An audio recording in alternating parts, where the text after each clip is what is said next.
It's for international courts to make judgments on international law. It's not for me or for any other minister or opposition politician to make a judgment on that. As I say, it's for the Americans to set the legal basis for their operation. I can't, as a UK government minister, speak on behalf of the American administration.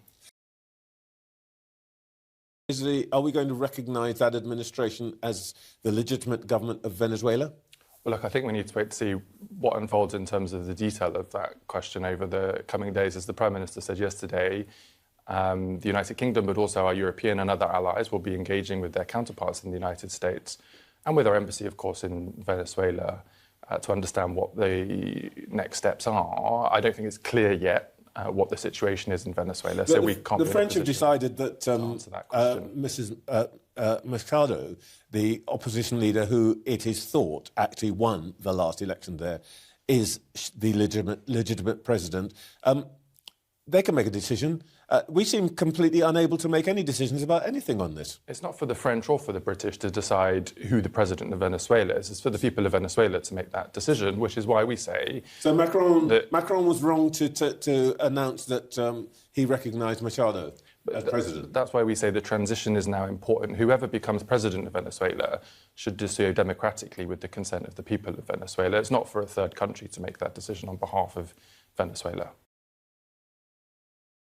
All I'm saying is that we were not informed, we were not part of any operation, we had no contribution to it, and it wasn't a multinational operation in the way that it might be in other circumstances. All right. We're not in favour of colonialism, and we're not entirely clear yet what President Trump meant by those comments yesterday. No, he's pretty clear. He says, we're in charge until we decide otherwise. Sure, but it's for the Americans now and for Venezuela to set out what happens in the coming days. As the Prime Minister said yesterday, we shouldn't make assumptions or guess what might happen next in certain hypothetical scenarios. We don't need to make any assumption. President Trump has been pretty clear.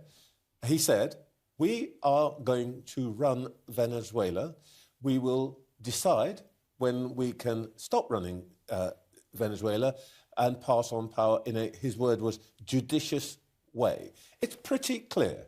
We must have a view on that, surely. But we don't know the shape, the timescale, the details of that. And as I say, we don't know yet. So colonialism is all right as long as it's in the right form? No, that's not what I said. All I said is... Well, it is what you said. No, it's not what I said. What I said is we don't know the details yet of what's happening in Venezuela.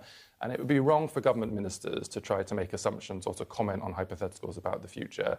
We're engaging with our counterparts. Of course we are. Our embassy is working in Venezuela. But we should understand what's going to happen next before we comment. That's what the public would expect of a grown-up professional government.